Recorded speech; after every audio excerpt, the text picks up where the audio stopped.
उत्तर प्रदेश के भदोही जिले में समाजवादी पार्टी के नेताओं की मुश्किलें बढ़ती जा रही हैं।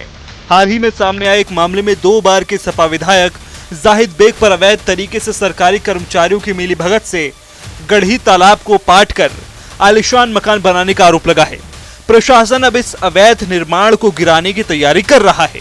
भदोही के जिलाधिकारी विशाल सिंह ने कहा है कि सपा विधायक जाहिद बेग का आवास जिस जमीन पर है वो 1320 फसली में तालाब के रूप में दर्ज है। उन्होंने बताया कि विधायक को नोटिस जारी कर बेदखली की प्रक्रिया शुरू की जाएगी और उनके खिलाफ धारा 67 के तहत कानूनी कार्रवाई की जाएगी। उन्होंने ये भी बताया कि मीडिया के जरिए मिली जानकारी और प्रारंभिक जांच में पाया गया है कि विधायक का मकान तालाब की जमीन पर ही बना है।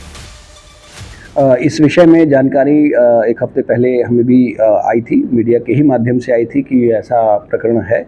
जो एसडीएम भदोही हैं उनको इस विषय में आदेश किया गया था कि वो प्रकरण की जांच करें और इनके द्वारा जो जांच की गई प्रारंभिक रूप से 1320 फसली में, वो चूँकि नॉन जेडे का एरिया है, वहाँ ज़मींदारी एवोल्यूशन अभी लागू नहीं हुआ है, वहाँ 1320 फसली में उस स्थान पर वाकई तालाब दर्ज है, लेकिन वो किसी प्राइवेट व्यक्ति के नाम से तालाब था जिस स्थान पर आज के दिन में वो निर्माण हुआ है।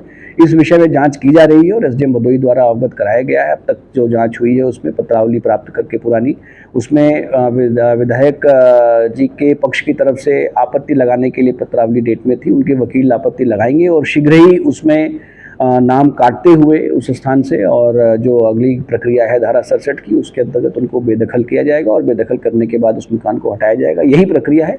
न्यायिक प्रक्रिया के उपरांत जो तथ्य सामने आएंगे उसके अनुसार कार्रवाई सुनिश्चित की जाएगी। जिलाधिकारी के मुताबिक एसडीएम भदोही भान सिंह को जांच के निर्देश दिए गए हैं। जांच रिपोर्ट में पुष्टि हुई है कि विधायक का आवास जिस जमीन पर बना है वो पहले के समय में तालाब के रूप में दर्ज है। हालांकि वो तालाब किसी व्यक्ति विशेष के नाम पर पंजीकृत है। अब प्रशासन जल्द ही नाम काटकर बेदखली की कार्रवाई करेगा और मकान को गिराने की प्रक्रिया शुरू करेगा। सपा विधायक जाहिद बेग और उनके बेटे जईम बेग पर नाबालिग नौकरानी की मौत और बंधुआ मजदूरी के आरोप भी लगे हैं। उनकी पत्नी सीमा बेग अभी फरार हैं। विधायक के आलीशान आवास पर नाबालिग नौकरानी का शव फंदे से लटका पाया गया था। एक अन्य नाबालिग नौकरानी को पुलिस और प्रशासन की संयुक्त टीम ने मुक्त कराया था। जाहिद बेग के खिलाफ किशोर न्याय अधिनियम 2015, बंधित श्रम पद्धति उन्मूलन अधिनियम 1976 और भारतीय न्याय संहिता 2023 की विभिन्न धाराओं के तहत मामले दर्ज हैं।